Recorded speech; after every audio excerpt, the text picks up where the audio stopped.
Oh, here's a good one.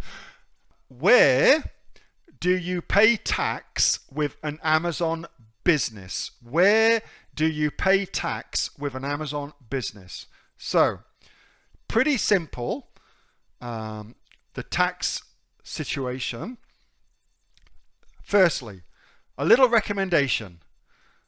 Go check out Nomad Capitalist Andrew Henderson. Okay, Andrew is the guy who I get all of my advice from as far as tax and legally minimizing tax through business and through other means. Okay, he's very, very good.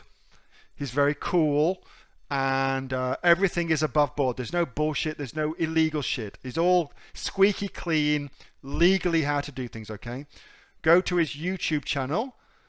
I've interviewed Andrew a couple of times. He's a cool guy. Okay, so with that being said, I'm putting you in touch with the expert. His services are not cheap, but you probably don't need his services until you are at a certain point in your wealth. So with that being said, tax. So tax is based upon where your business is domiciled.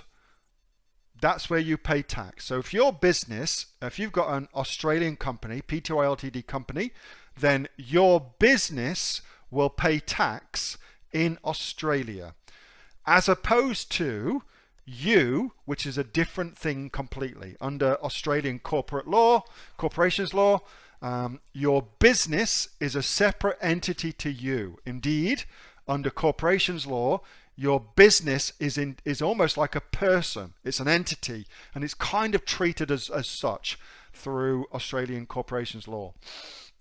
But where you place your business, therefore, is important. So there's lots and lots of low tax corporate tax jurisdictions that you could go to.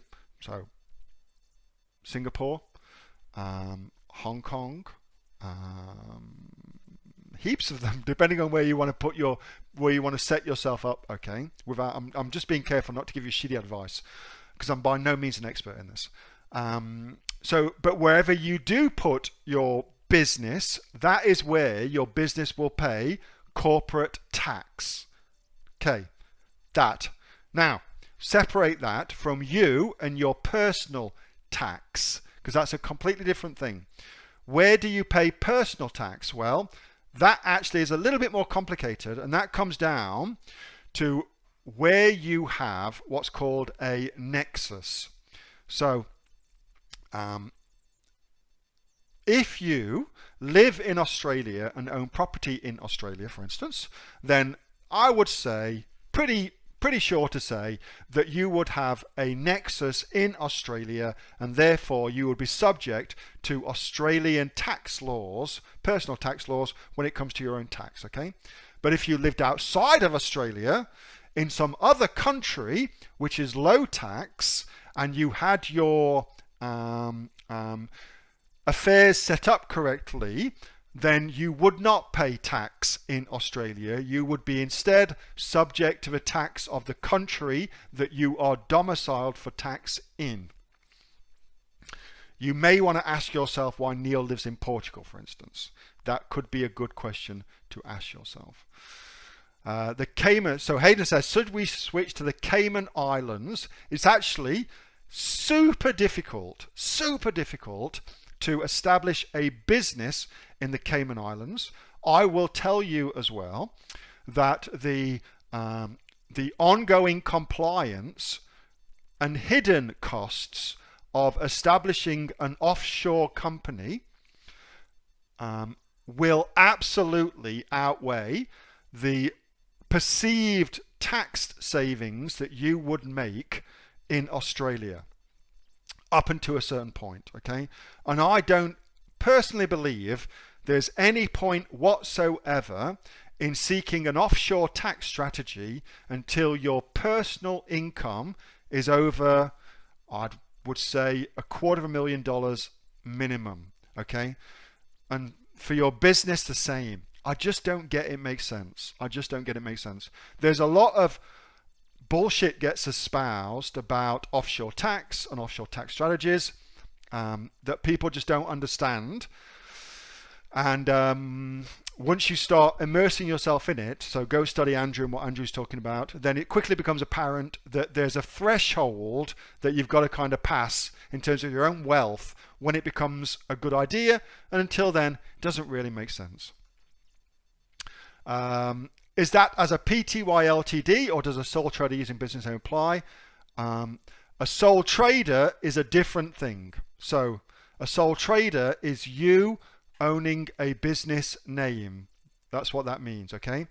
Versus a company, and a company owns a business name. They're very, very different things, okay? Very, very different things. Yeah, I get that that's a joke, Hayden. I just thought I'd mention it as a kind of, it gave me a little seg into talking about that. Hey, Neil here. Just before you go away, that was a question that I got asked on my regular Monday night Q&A session, which I have with the members of the Aussie Online Entrepreneurs. So if you're interested in joining us as an Aussie Online Entrepreneurs, then you can click on the link below to find out a lot more about that. And also, as a special thank you for watching this video, I've got a great book that I want to give you for free. It's a current bestseller on Amazon, and it teaches you everything that you would need to know about starting a business here in Australia on Amazon. So you can see that just up there.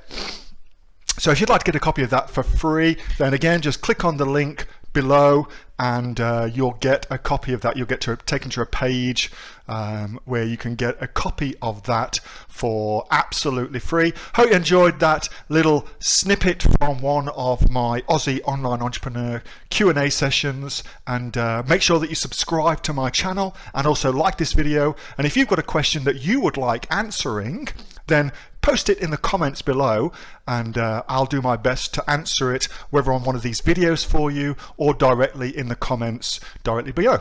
All right, thanks so much for watching, and I'll catch you next time on the next of the Aussie Online Entrepreneurs Amazon FBA Australia videos. See you soon.